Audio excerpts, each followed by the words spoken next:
instructed its largest oil refiners to halt exports of diesel and gasoline, as tensions in the Persian Gulf disrupt crude oil supplies from one of the world's key producing regions. According to a Bloomberg report, officials from the National Development and Reform Commission, China's top economic planning body, held a meeting with refinery executives and verbally directed them to temporarily suspend refined fuel exports with immediate effect. As per the report, refiners were also asked to stop signing new export contracts and try to cancel shipments that had already been agreed upon.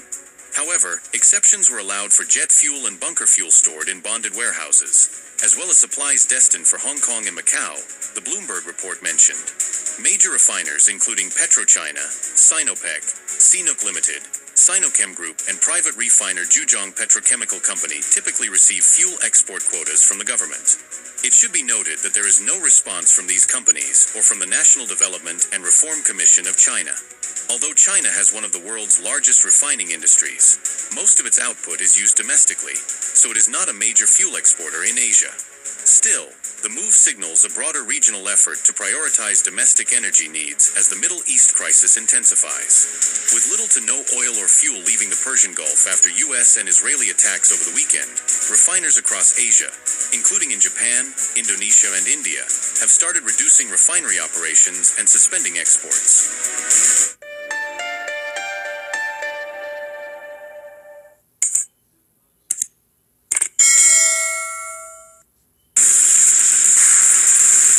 In a world where business never stops,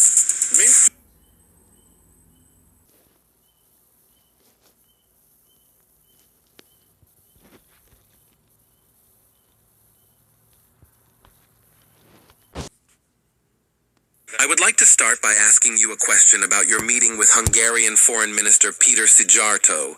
You just mentioned what is happening in the global gas markets.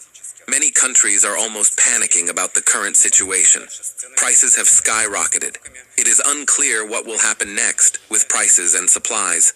Of course, it is inevitably recalled that Europe has banned our gas several times. New bans will soon come into effect in April. Restrictions are expected to be introduced on short-term supplies of Russian liquefied gas. There were other bans as well. On contracts that were signed somewhere around the summer of last year. Yes, there were other bans. Today, they are already talking about possibly shifting these ban dates due to the current world situation. First of all, Russia has always been and remains a reliable supplier of energy resources for all our partners, including, by the way, the Europeans. We will work in this mode with our partners who are reliable counterparties themselves, such as Slovakia and Hungary in Eastern Europe. We supply them with our energy resources, both oil and gas, and intend to continue doing so if the leadership of these countries pursues the same policy as today, namely being reliable partners for us. As for Europe, what is happening today in European markets is primarily the result of erroneous policies by European authorities in the energy sector. This is an abuse of the environmental agenda and the use of these tools for domestic political activities and for achieving party or group goals. Such policies have nothing to do with the interests of the people of these countries. Now, indeed, prices for both oil and gas have risen. Regarding oil, it is clear that this is connected, among other things, to restrictions on Russian oil.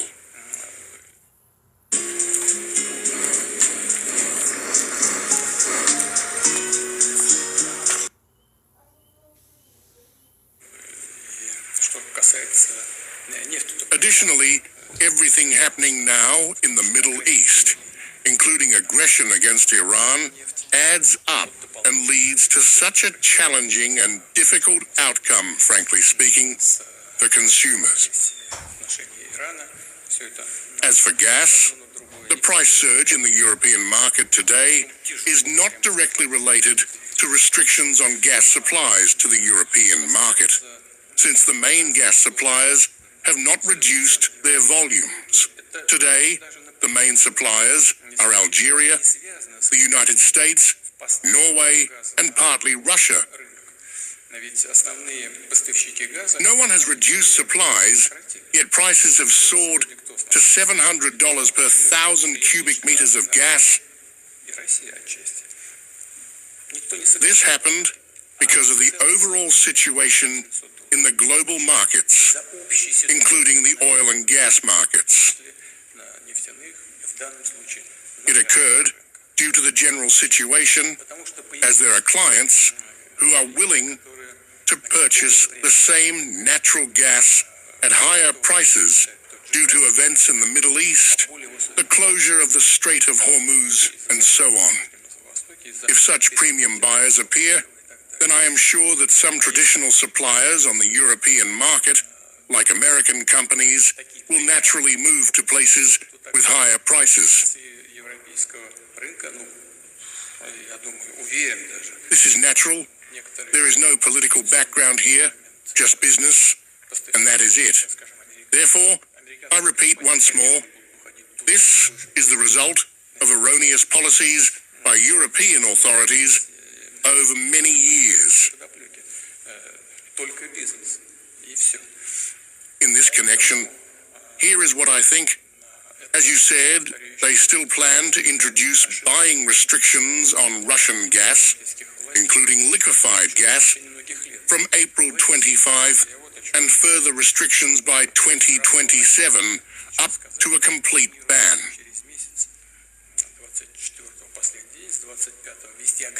Other markets are opening up now. Maybe it would be more profitable for us to stop supplying the European market right now and move to those opening markets and establish ourselves there. I want it to be understood that there is no political background here either. But if they are going to close the European market to us in a month or two, perhaps it would be better for us to stop supplies ourselves now and move to those countries that are reliable partners and establish ourselves there. But no decision has been made yet. This is a thought spoken aloud. I will certainly instruct the government to work on this issue together with our companies. Important news. Our gas carrier has been attacked again in the Mediterranean Sea. Seriously attacked. How can you comment on everything that is... Grip, stability, precision. That's the essence of driving. Lawfin. Why spend weeks and overpay for stone when you can get the same high-end look in just hours with Genstone? Everything that is happening. This is a terrorist attack, and it is not the first time we have faced similar incidents. What is surprising is that this exacerbates the situation on global energy markets, especially gas markets, particularly impacting Europe in this case. It turns out that the Kiev regime is biting the hand that feeds it, namely the hand of the European Union. The European Union provides the Kiev regime with endless support, both with weapons and money, while the Kiev regime creates problems for the EU one after another. As for its overall behavior, it is quite aggressive on the part of the Kiev regime and very dangerous. Because, as I have already mentioned, according to data from our special services, just as the Nord Streams were once blown up, now in Kiev, with the support of some Western intelligence services, there is preparation of an operation to blow up the Blue Stream and Turkish Stream. We have informed our Turkish friends about this issue, and we will see what happens in this area. But it is a very dangerous game, especially today.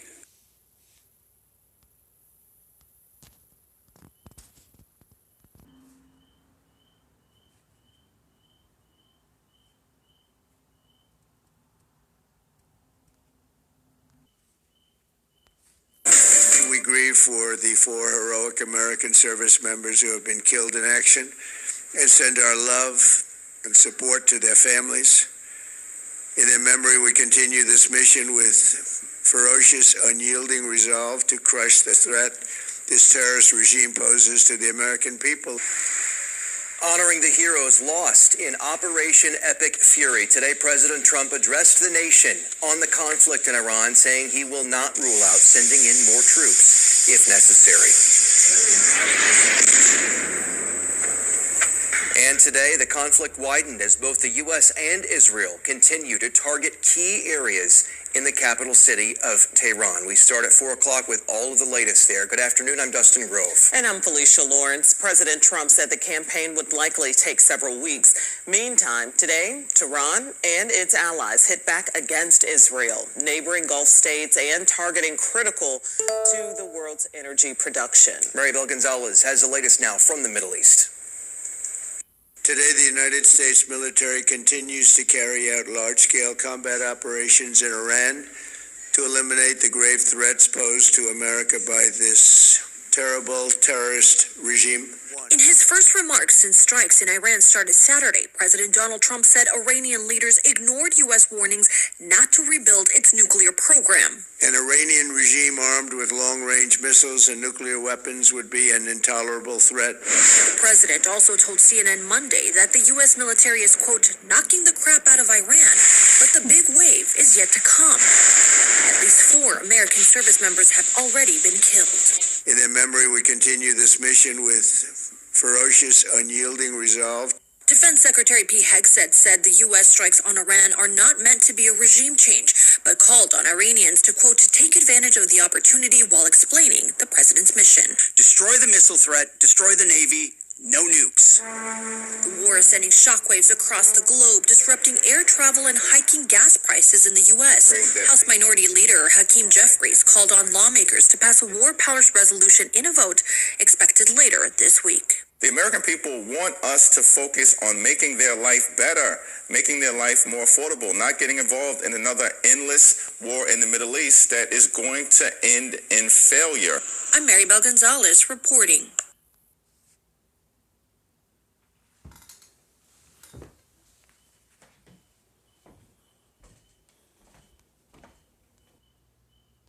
Madam Secretary, I'll read from the notice from your agency. Given the immediate action to significantly reduce illegal immigration and border crossings, DHS identified 4 companies. 4 of the hundreds of thousands of companies in the United States. You identified 4. One of those is this Safe America Media company. Where is Safe America Media headquartered? I don't know. I don't know either, Madam Secretary. We can't find it. We can't find a website. We did find an address that's registered for this company. Do you know where that address is? Is there a problem with this contract? I'll tell you about it. According to Madam Secretary, the address is registered to a political operative. Madam Secretary, the company, and then I'll give you an opportunity to respond. The company is registered to a political operative in Virginia. Do you know, just by way of example, whether this company that received $143 million in taxpayer dollars, has it ever done work for the government before? I don't know. I can't. The answer is it has not. And do you know why we know that? Because it was incorporated 8 days before this contract went out. You want the American people to believe that this is all above board? Yes, that $143 million of taxpayer money just happened to go to this one company that doesn't have a headquarters, doesn't have a website, has never done work for the federal government before, and is registered apparently or attached to a residence from a political operative. And of course, one of the subcontractors of that contract, as you know, is a political firm that's tied to you back when you were governor of South Dakota. The reason why I ask these questions is that this is taxpayer money.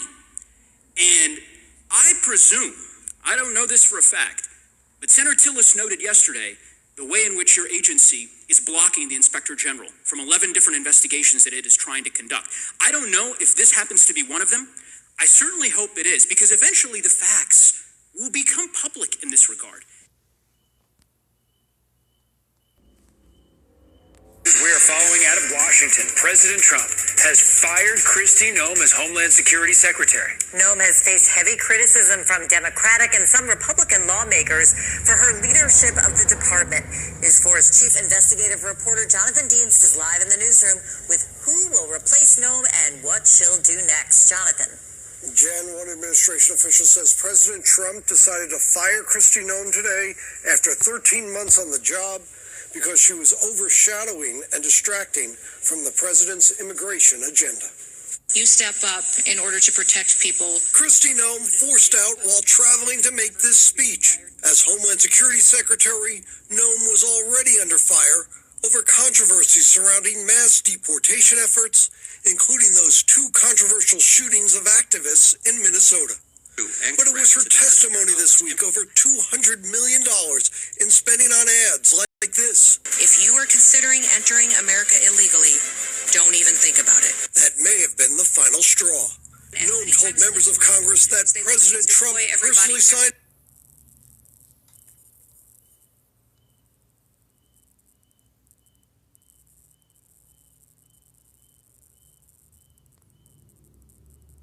off on the ad campaign. The president says that's not true, that he knew nothing about it. On social media today, Trump announced Noem was out. He said that she'd served well and that he's creating a new role for her as envoy for the Shield of the Americas, heading security for the Western Hemisphere. Noem posted her thanks to President Trump and listed what she called historic accomplishments during her time at DHS. Trump said he wants Oklahoma Senate Republican Markwayne Mullin to replace her. Mullin, who's a loyal Trump ally, said he's excited to take the job. You know, the president still got to communicate, so we'll talk about it. Noem helped the Trump administration focus on border security and the migrant crisis. She faced fierce criticism from Democrats over mass deportation efforts and the DHS-related shootings in Minnesota. She never backed down or apologized for saying the activists who were shot were, quote, domestic terrorists. But it was the ad controversy this week that cost her with the president. NBC has reported how there are questions on how contracts for the ads were awarded and that the DHS Inspector General is now investigating. NBC also reporting how Noem and advisor Corey Lewandowski at times traveled on a leased 737, a jetliner DHS was looking to buy for $70 million. All admit questions about the pair's working relationship. On Capitol Hill, Minority Leader Hakeem Jeffries again blasted her. Kristi Noem is gone. Good riddance. She was a disaster. A few Republicans also began to question her ability to continue to serve at the start of the year. As for Mullin, he needs Senate confirmation, and Oklahoma's Republican governor will pick his replacement until the election in November. Adam? Hey, Jonathan Dienst with the latest on that breaking news. Zaxby's.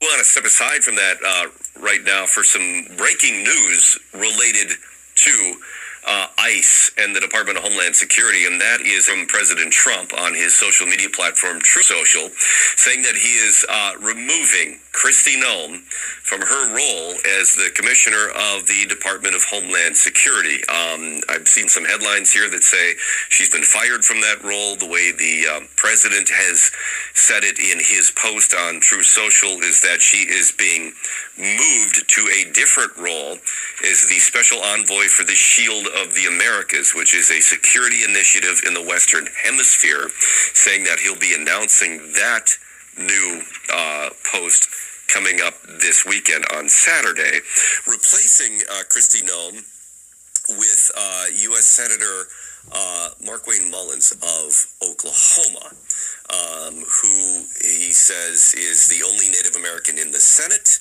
an advocate for tribal communities, and will work to keep the border secure. Now, that is who he said that he will move into that role. Obviously, when you have a role like that, it does face a confirmation process here.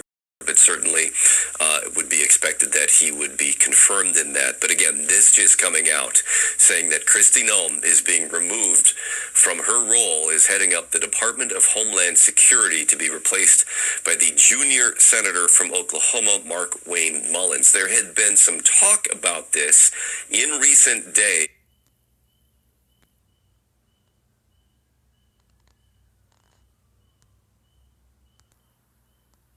At 11 p.m. on the California coast, the United States launched a missile that could reach the other side of the planet in under 30 minutes. This was not a space rocket. It was the Minuteman III, a nuclear-capable intercontinental ballistic missile, often called the Doomsday Missile. The Doomsday Missile is capable of carrying nuclear warheads up to 20 times more powerful than the atomic bombs dropped on Hiroshima in 1945. Its test comes at a time when global tensions are rising.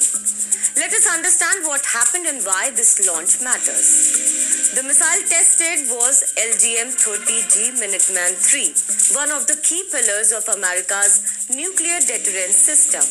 The launch took place at Vandenberg Space Force Base near Santa Barbara. The missile used in the test, known as GT-254, was unarmed, meaning it carried no nuclear warhead.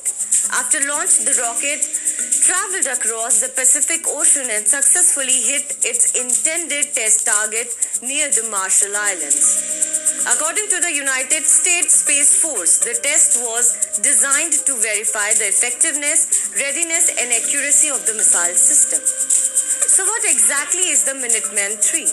The missile is part of America's nuclear triad, a strategy that ensures the country can launch nuclear weapons from land, sea, and air. Land-based missiles like Minuteman III are stored in heavily fortified underground silos spread across the western United States. The missiles can travel 6,000 miles at speed of more than 15,000 miles per hour and strike anywhere in the world. The possibility alone is meant to discourage any potential nuclear strike. These weapons are not designed to be used lightly. Their main purpose is deterrence, essentially sending a message that if the United States were even attacked with nuclear weapons, it could still be able to respond. A Minuteman III missile was also launched in November after President Trump called for restarting the nuclear weapons test. The test comes amid the ongoing escalation in the Middle East after the joint forces of the US and Israel launched an airstrike on Iran, killing the nation's supreme leader Ayatollah Ali Khamenei.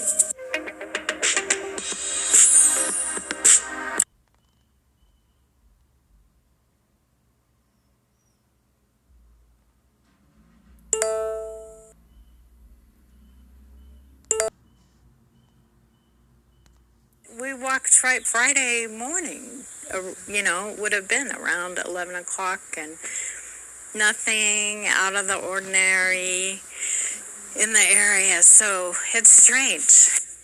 McCaslin, who's 68, retired in 2013 after a long career in the Air Force, including as the commander for the Air Force Research Lab at Wright-Patterson Air Force Base in Ohio, and leading the Phillips Research Site at Kirtland in Albuquerque. BCSO is leading the investigation into his disappearance after issuing a silver alert on Friday. BCSO, Kirtland Air Force Base, and the FBI are all working together to expand their outreach. So far, investigators have only said they're concerned for McCaslin's safety because of medical reasons. Today, we saw around a dozen people knocking on doors, interviewing neighbors as part of a coordinated search alongside the FBI. Several neighbors told us off camera they'd regularly see McCaslin walking in the area. It's unusual, and it's unsettling that something would happen to someone. BCSO is asking neighbors and nearby businesses to see if they have any security or even doorbell camera footage from Friday between 9 in the morning and 2 o'clock in the afternoon. Kirtland Air Force Base is also assisting in the investigation.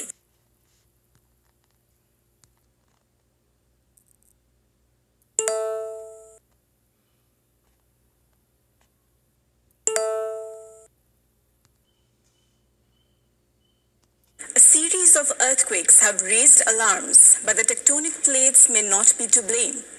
From the desolate plains of Iran to China to the high-security silence of Nevada, a series of mysterious tremors has put the world's intelligence agencies on high alert.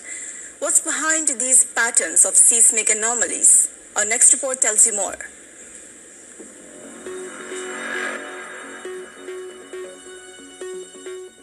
the ground is trembling again. Not along a famous fault line, not under a major city, but in the silent desert of Nevada, close to one of the most secretive military locations in the United States. Seismologists have recorded a swarm of small earthquakes near the Nevada National Security Site, a vast testing range once used by Washington for underground nuclear weapons experiments. Several tremors have struck the region in quick succession. Most are small, but the clustering has caught attention because this is not just any desert. For decades, the site served as the heart of American nuclear testing. Hundreds of underground detonations were conducted here during the Cold War. Now the earthquake swarm has sparked speculation online. Is it purely natural, or could it be linked to underground activity? The question comes at a sensitive moment.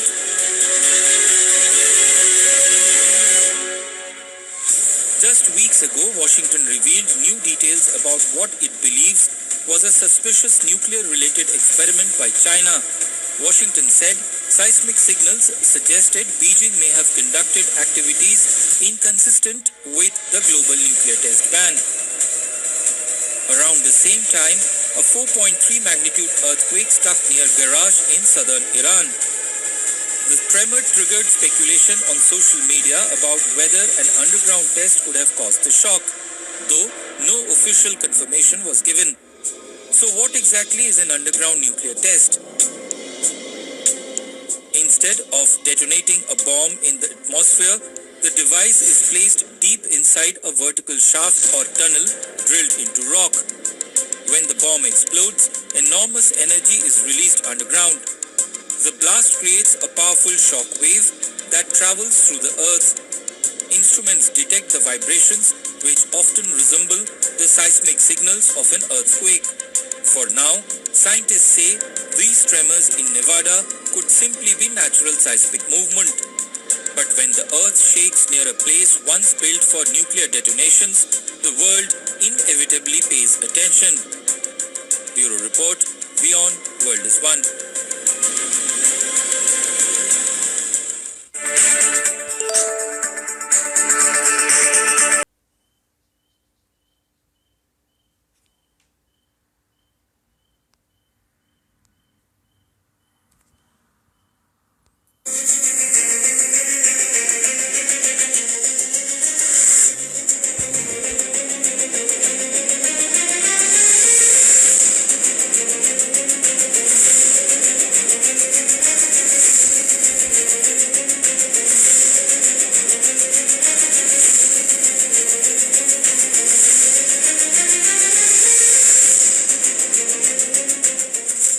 Russia has issued a serious warning over the escalating war in the Middle East.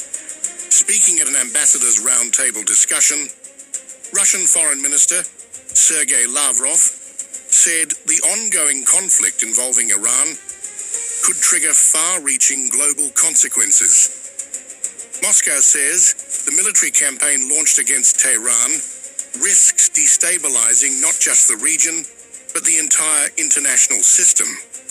According to Lavrov, the situation unfolding in the Middle East is already causing major damage to civilian infrastructure and raising tensions across the Persian Gulf. Russia argues the conflict threatens global stability and could send shockwaves through the world economy. What is now unfolding in the Middle East as a result of the aggression of the United States and Israel against the Islamic Republic of Iran is really fraught with enormous consequences, negative consequences for the whole world, for world stability, for the world economy, for everything that was once called globalization in the name of the prosperity of all humanity. All this is destroyed, and peaceful citizens are suffering, both in Iran and as a result of the retaliatory actions of Iran in neighboring Arab states. We express our condolences to any victims among the world population. Lavrov warned that the consequences of the war could extend far beyond the battlefield. According to Moscow, the campaign against Iran could end up triggering a dangerous nuclear domino effect across the Middle East. Russia says the logic created by the conflict may push countries to believe that nuclear weapons are the only real guarantee of national security.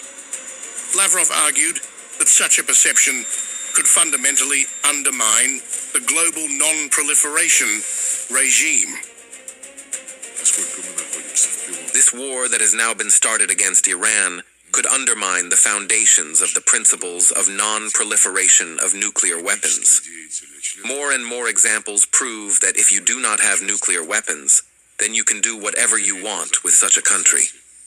This can spur a movement in favor of developing nuclear weapons, not only in Iran, but also in neighboring countries. Russia also accused Western powers of deliberately destabilizing the Middle East through what Lavrov described as a strategy of division. According to Moscow, the military campaign risks driving a wedge between Iran and its Arab neighbors in the Persian Gulf. Lavrov said the region had recently seen signs of diplomatic normalization, including improved ties between Tehran and Gulf states. But the current war threatens to reverse that progress. I have no doubt that one of the goals of this operation was to create a split between the countries of the region, between the countries of the Persian Gulf, Iran and its Arab neighbors, between which in recent years there has been a positive process of normalization. The West acts either with us or against us, and the main principle in all this is divide and rule. Why is Governor Stein supporting Duke Energy's climate deception? Duke is charging ahead with the nation's largest... And the main principle in all this is divide and rule. Lavrov also claimed the conflict erupted at a moment when diplomacy between the United States and Iran was still underway. According to the Russian foreign minister, negotiations had produced encouraging signals, and there were realistic prospects for progress before the escalation occurred. Moscow says the outbreak of hostilities effectively derailed those diplomatic efforts. Last Friday, the parties left Geneva making very positive and optimistic comments. I spoke with the foreign minister of Oman, who was acting as a mediator in these negotiations, and he confirmed that the American and Iranian delegations parted on a positive note, and that the substantive agreement was very, very realistic. Of course, it was necessary to continue, but instead the negotiations were interrupted. The Russian foreign minister also rejected calls from some Gulf countries to condemn Iran alone for missile strikes in the region.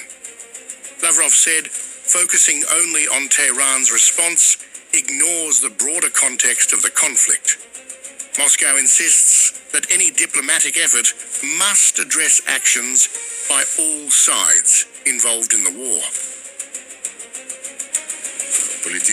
Simply saying that Iran has no right to do anything means that you are actually openly encouraging the United States and Israel to continue. We are in favor of stopping the aggression immediately, and we believe that there must be a united position that condemns actions leading to civilian casualties and destruction of civilian infrastructure. Lavrov ended his remarks with a call for diplomacy and an immediate halt to military operations. Russia says the longer the war continues, the greater the risk of wider instability and nuclear proliferation across the Middle East. Moscow is urging the international community to push for a ceasefire and restart negotiations before the crisis spirals further.